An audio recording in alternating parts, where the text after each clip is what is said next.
and welcome back to the Libertarian Listener. I'm joined today by AROS, who is a student currently residing in Britain. Hello there. Hi Chris, thanks for having me on your podcast. That's okay, hope you enjoy it when it comes out.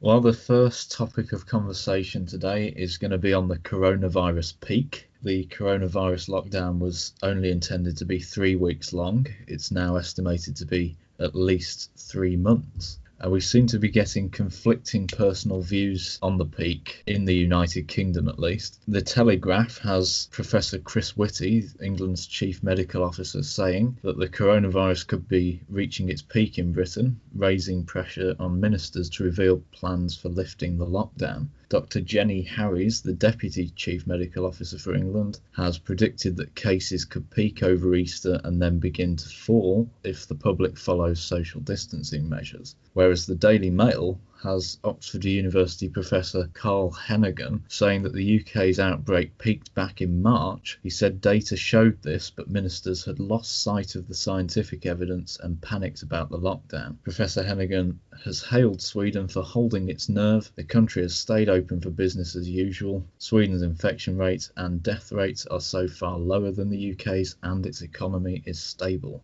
Who do you believe is telling the truth?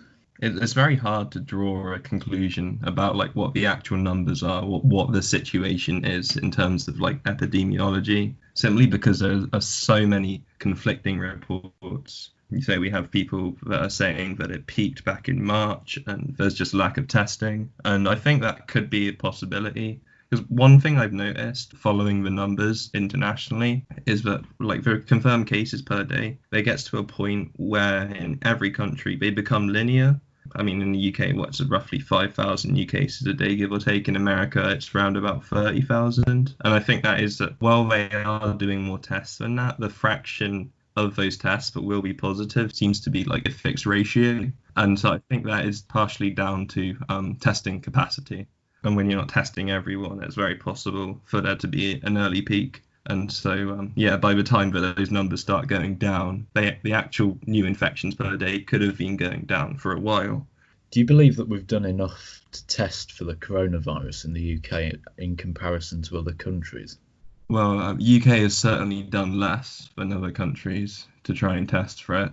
I think that it's quite a complicated question. It sort of brings up the role of the NHS in society, right? Yeah, I think that more testing is a good idea. Again, who does that testing and how is sort of a different topic. But I feel by doing that, we would be in possibly a better situation. I mean, one country to look at is South Korea.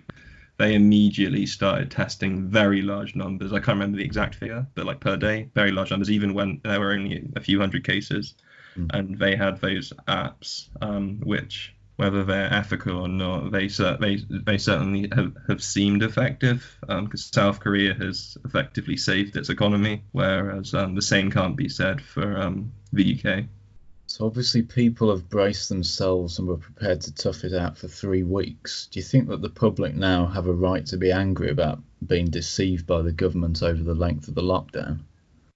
I think any length of involuntary lockdown is wrong. I think that people need to be given the right to make their own decisions about these things. If they want to go outside and live a relatively normal life and risk catching it, then that's their decision to make. Whereas people who want to isolate and stay safe should also have a right to stay at home. A traffic light exit strategy has been circulating in the media, and though it's unknown if it's official policy, it would involve gradually phasing down the restrictions. But it would include as well measures for pubs, gyms and public transport that would remain indefinitely. Is this agreeable considering the lockdown is prolonging the crisis? Are you referring to the indefinite measures? Yes. Yeah. We can apply the slippery slope argument to it, right? I think it's a very dangerous precedent to have policies like that infringe on your daily life, just saying that you have to sit a certain distance away from someone on a bus. Again, I think that lockdown and things like that should be voluntary. And while it is completely possible that the government are doing these things with the best of intentions, the result of these policies is they are trying to keep people apart. If they keep those policies in place beyond the outbreak of COVID-19 in the UK. It seems like there is little justification for it. What major thing do you believe the government should have done instead of doing the lockdown? I think the government should have done its best to keep its nose out as much as possible, really. One thing that would have been fair is to shut down international travel immediately, because it didn't start in the UK to begin with. But it's also pragmatic, because you'd be saving your domestic economy. There would be no need for a lockdown if the virus will. I know this is, of course, talking about what we should have done 3 months ago, but now the government is in a very difficult position. I can totally understand that. Yeah, instead of doing the lockdown, they should have let it be voluntary, about voluntary stay-at-home order like they have in some American states. The government should make people aware that there is danger with being in contact with people and things like that. Yeah, but just because you're letting some people go out and do what they want, those who stay at home, they're no worse off necessarily. In fact, they'd actually be better off, because the economy won't be as terrible a state as it likely will be when we see the numbers after coming out of this. I think there's something to be said there as well, because a friend shared to me the Australian deaths to infections ratio, and it's far lower than Britain. And Australia has locked down its borders and is only accepting Australian citizens back into the country. We've got an open border still. So I think that's undermined a lot of the effort to stop the spread of the disease. Yeah. Going on a slight tangent on that, you mentioned the death rates in different countries, and there's two possibilities, right, for why the death rates are so drastically different. Like in Italy and Spain, the death to confirmed case ratio is like 12%, whereas in places like Taiwan and South Korea, the case to death ratio is around 1% or potentially even lower. And so there's like two possible reasons I could think for that. One is that it's just lack of testing, like I said earlier. That's why we're seeing sort of linear new cases per day. Or it's that this is a rumor that's up by some people, that they believe that there are two different strains and they're affecting different countries in different proportions. But I think the former is more likely. Again, I think that if everyone in the UK were to be tested right now, the number would actually be a large fraction of the population, because as a result, that would mean the chance of dying from it is really, really small. But that's kind of an optimistic assumption. Most of the statistics and things like that are not necessarily the most accurate for measuring how far we are through this disease. Right. We aren't really measuring infections per square mile, which obviously takes into account population density. We don't have the information to make all the accurate judgments, and one of the good things about doing a widespread test is it will tell us how far through we are this pandemic. Yeah, I live in quite a rural area of the UK at the moment, and sort of on local news, there's a lot of talk about having community testing. So just to try and test a relatively large area of the UK, but sparsely populated, and then see how many people actually test positive out of it, and then use that statistic to compare with local death rates and hospital admissions to try and get a solid idea of actually how dangerous this is, because the situation right now is absolutely crazy. Over 2 million confirmed cases, and no one knows the order of magnitude of the death rate of COVID-19, right? How that could come about is just the only explanation is just absurd mismanagement, right? To not know something very simple about a pandemic with all the medical resources that taxpayers fund. Maybe China knows about it and they're just not telling us. But it's quite really surprising that no one's been able to pin down the mortality rate of the virus. Just going back to one of the points you said earlier, the next topic is on technology tracking, essentially. MSN, there's an article on there saying dozens of countries have implemented or are developing mobile apps and other technological surveillance systems that allow officials to monitor people's movements, track the spread of the virus and contain future outbreaks. The United Kingdom's National Health Service has been working with researchers at Oxford University to develop a smartphone app that traces the contacts of people found to be infected. What concerns does phone tracking technology raise? Well, it doesn't concern me, provided that it's voluntary. If you choose to have an app on your phone that tells you and tells the government certain things, that's your choice, really. Yeah, my concern is when the state traces your location involuntarily. Do you know if that's what they're planning to do? Or? Well, I'm just a bit worried by what it says there. It says that the United Kingdom's National Health Service has been working with researchers at Oxford University. Obviously, no one who owns a smartphone or an Android has actively given consent for their data to be used in this way. For sure, yeah. I mean, that's surely an invasion of privacy and a potential breach of data protection. Yeah, I mean, if it specifies that they're using people's phones involuntarily, then yeah, you're right, that is. Yeah, this kind of brings up quite a scary point, is that this is what most people would consider a time of crisis. Yeah, and I'm seeing, like, especially on social media, lots of people posting they're really sucking up to the government. They're like happy about the lockdown.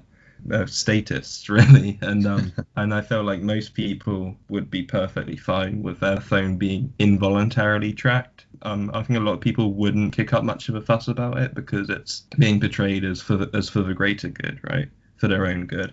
We do need to keep a very watchful eye on things the government does during this time, because it's a very optimal time to try and sneak things in, right? Well, we've heard that the police are now seeking to retain some of their emergency powers for use after the pandemic. What do you think the future implications of tracking technology will be, or any other technology of the sort, where we are not consenting for the use of our data?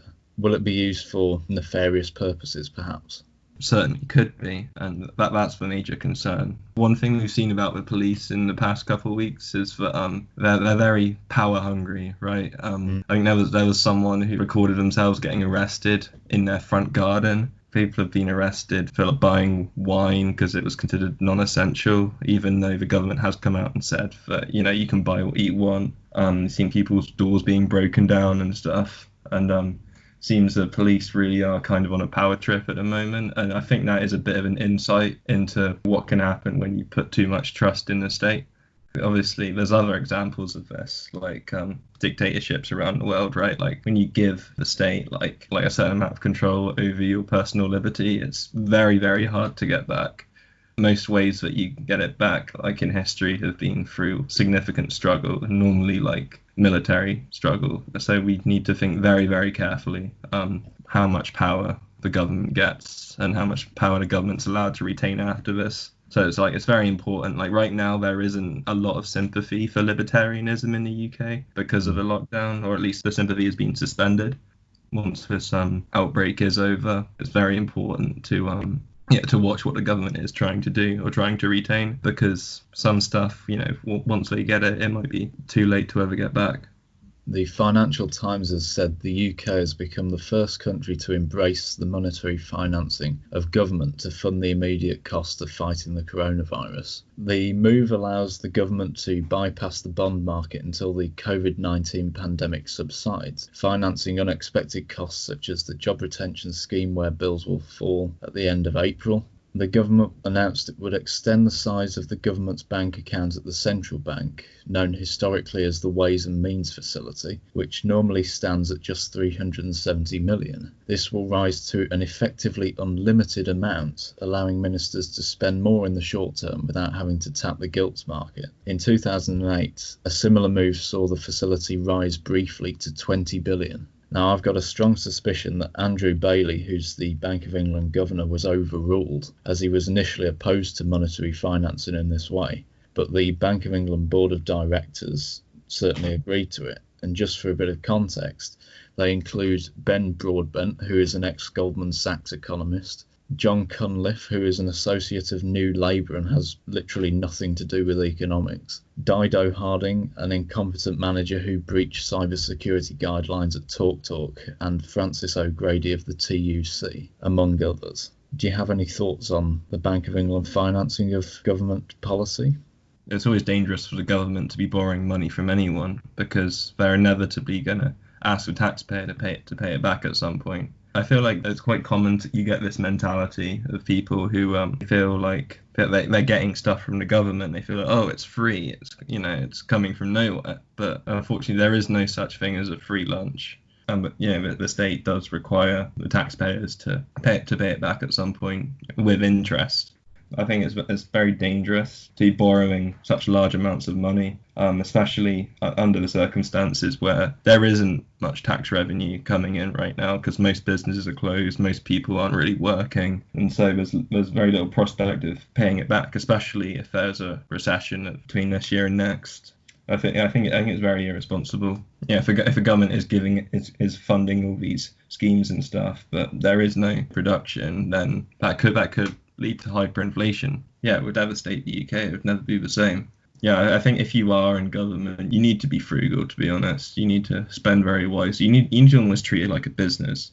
Government right now just seems to be picking out 100 billion here, 300 billion there, like they're printing money. It's like in the short term, it's great. I mean, you're keeping everyone comfortable. You're keeping businesses relatively reassured about the situation. But like 10 years down the line, like I'm a very young person, and when I go and get a job, I'll be the one that picks up the bill eventually in my generation and generations after. Yeah, in a way, I think it is kind of selfish, and I don't think that the numbers that they're giving out are strictly necessary. Yeah, I'm very wary of government overspending in any situation. Sir Richard Branson has asked the government for £500 million to bail out Virgin, and he's the UK's 7th richest person. If the government agrees to this, then it's going to be a very unwelcome triumph of state corporatism. After all, he is demanding money from hard-pressed taxpayers. What's your opinions on this? Right, exactly. Well, Richard Branson, his net worth is over $4 billion. I know he did put some of that money aside to pay his employees' wages for a certain amount of time. I can't remember, but he did that after a bit of public pressure. So I do kind of have a bit of respect for him for that. But the fact is that he has a net worth of £4 billion. He doesn't need £500 million from the government. And yeah, I completely agree with what you're saying. Like, the government is effectively taking away from the middle class and working class through tax revenue and giving it to a billionaire. Yeah, I think that would be a hugely unpopular policy for the Conservative government to implement. The last point that I want to raise is on MPs' expenses. The Metro says the additional funds have been allocated to help MPs and their staff pay for laptops and other computer equipment, as well as electricity, heating and phone bills. MPs were also told by the Independent Parliamentary Standards Authority that their monthly credit card limit has increased to £10,000 to help with cash flow, and that cards will not be suspended if they are unable to make the repayments on time. The 90-day limit on expenses claims has also been suspended, while MPs can be paid claims without evidence and can send on invoices and receipts at a later date. Do you think that this system would be open to abuse? Oh, absolutely. You do not need £10,000 to buy a laptop. I mean, it's absurd to think that MPs don't have laptops already. And as for paying the electricity bills, don't they normally pay their own electricity bills? Yeah.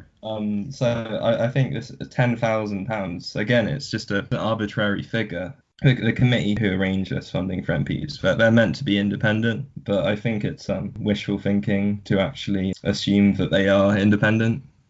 So at least there's so much incentive for them not to be. £10,000 per MP is completely unnecessary.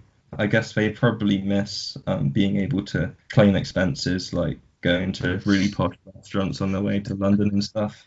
Yeah, just get a takeaway.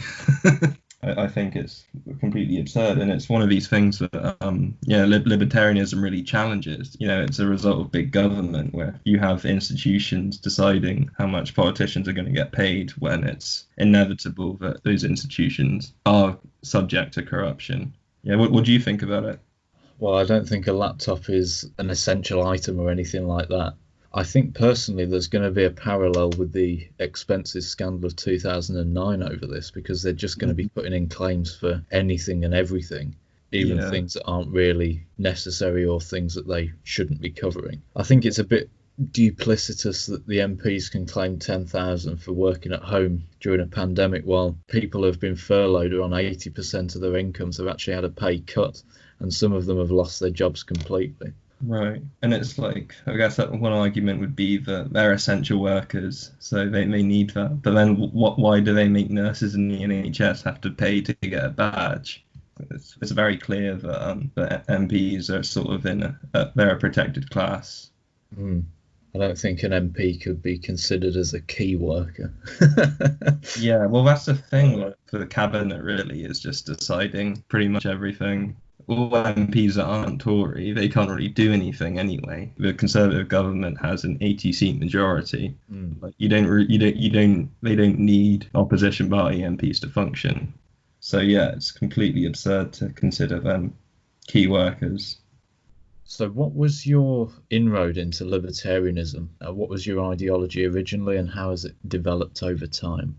That's an interesting question. I know I never really liked using labels really for my ideology, and well, I'm quite young right now, so I guess you could say that like my ideology is still kind of in a developmental stage. I know I've always sort of just been attracted to the idea of individualism and by extension individual responsibility. Yeah, sort of small government, just generally leaving people to make their own decisions largely. How do you see your ideas developing into the future? Obviously, you're a student now. What influence do you think academia is going to have on you? It's quite commonly known now that academia has a somewhat leftist bias, and well, I don't necessarily consider myself conservative or right wing in a relative context. Like a lot of my peers would generally consider me to be under one of those labels. Yeah, I'm actually scheduled to be graduating in May, so I've mostly been through my university experience. It's not made me conservative or anything, but it's just made me very skeptical of like socialism and cultural Marxism. So I don't really think academia has fundamentally changed my ideology. If anything, it's just sort of made me like more reassured about it, made me value things like freedom of speech and free marketplace of ideas. Certainly around universities and things like that, they're very insistent upon applying labels to you. Do you think that's quite damaging? Oh yeah, no, that's very damaging, and particularly the university I was at, I won't mention a name. Yeah, they have like affinity groups for everyone, and even I was actually placed into several affinity groups by it. Yeah, like in principle, I don't see anything wrong with celebrating your background, your culture, your religion or ideology or whatever necessarily. But when it's being politicized, I think it can become very toxic, and it sort of goes back to the point I made about like individualism. When you're putting people into boxes, that is in a way taking away their individualism. I think the reason we have culture isn't so people can be into groups, but so that everyone can have their own interpretation of culture and of their own background. What's your opinion on some of these stranger courses like gender studies and things like that? Are these legitimate courses? I've been very fortunate not to take a gender studies course or anything really related to that. My education, it was lots of mixed subjects though, and there were some general education requirements, and I generally took classes that were more into my interests. Like I'm quite science oriented. I took this philosophy of biology class, for example, and generally it was quite straightforward, lots of opportunity for debate and discussion of things. There were a few things that you could sort of tell had been pushed in there. So like there was sort of an emphasis about like how race is a social construct. I understand that, yeah, it's fluid, it's on a spectrum, but to like say it's a social construct is completely false, because it is just a different phenotype, right? I mean, it's not a big deal, but the fact that they would put so much emphasis on things like that, it was quite obvious what they were trying to do. Yeah, it didn't really affect me that much. I managed to steer away from those classes generally. However, one of my friends is actually currently taking this like race studies class. He sort of has to read these really crazy books about how white people are evil and stuff like that. Yeah, it's just nasty, really. What's your experience of your students' union? Has it been quite democratic, quite open? The student body there is generally very, well, the typical students, right? And so the student union to not be left-leaning would, in a sense, be anti-democratic. They weren't super in your face about it. They would just promote affinity groups and things like that. They were never really trying to ban things necessarily. So I guess I was quite lucky with that. Do you read much libertarian literature? Honestly, I don't really read much literature. I sort of just I like to come to conclusions based on like my own reasoning and the world I see around me. This is just my way of thinking about the world. Do you think the libertarian presence, not just in the UK but globally, is actually quite large? A lot of people sort of believe in these ideas, but they don't really put a label on it. I know I'll talk to like friends or like family members and stuff, and we'll be talking about things like socialism, or we won't even call it socialism, we'll be talking about certain economic policies, and I'll suggest a free market idea or whatever, and they'll say, yeah, that's exactly right. Or I'll talk about individual freedom and individual responsibility, and people will agree with it, but they won't necessarily think of that as a libertarian ideal. So in terms of like the global movement, from what I've seen, it doesn't seem to be like evenly distributed. Like I think America, and I've spent quite a lot of time in America, and that's as a very individualistic society. They have, the Constitution, they value free speech, right to bear arms, and things like that. And so I think in America, like while the Libertarian Party, it's not exactly doesn't really have much political power. Like through like the Republican Party and even certain factions of the Democratic Party, depending on what state you're in. From the way that politicians over there speak, like they are in support of libertarian policies. In the UK, I don't think that we're quite there, but I'd say that the UK is in a better position, especially like judging from the lockdown rules compared to places like Spain or France. Because there is still, you can still tell that there's like this sort of backbone, at least de facto, to like British law and society of like classical liberalism, but that doesn't really exist in France, or maybe it's never really existed in France, for example. You have like East Asia, where it's generally, there's a very collectivist culture. I can't really see libertarianism, well, it's not a big thing there, but I can't see it having a huge presence there for the foreseeable future. Do you think it would always be just an underlying concept, or will it grow into something more major? I'd like for the Libertarian Party to do well, but judging from like what the Conservative Party have done with Brexit, which I guess a Brexit could be generally considered a libertarian policy, they went from having like David Cameron, Theresa May, they were both explicitly pro-Remain, and like David Cameron was kind of forced because of the polls with like UKIP to hold the independence referendum back in 2015, and so you kind of saw like him moving the Conservative Party slightly to not support Brexit, but to like be sympathetic to it. And you had Theresa May, who was like at least trying to support Brexit, although she herself was a Remoaner, and we saw in a European election how much Conservative voters disliked her. They got a battering at the European elections, and after that they let in Boris, who is like, I guess, vaguely libertarian. He's quite hard to pin down, I guess, ideologically. But it seems like Boris Johnson's politics are drastically different to David Cameron's, for example, especially on Brexit. And so I feel like, especially the Conservative Party, that possibly other parties in the future will actually change their ideology to absorb, if you like, the will of the public, rather than just like sitting there and letting another party take over. And so I think that could happen with libertarianism. And like I say, we've kind of seen that with Brexit. What do you think that we can do as individuals to unleash or further unleash its potential? I think just talk to friends about it. You don't have to necessarily call yourself a libertarian, but you could just casually like argue for individual responsibility and call the government out when it implements authoritarian policies. And if a libertarian candidate's running, you should probably vote for them. But just try and set an example to others. Try and live your life on your own terms, right? Try to reduce your reliance on the state. Yeah, try and just be the best person you can, really. Sounds good. Well, that's pretty much it for this edition. All I can say is that it's been a very entertaining and enlightening conversation. Thank you for joining me.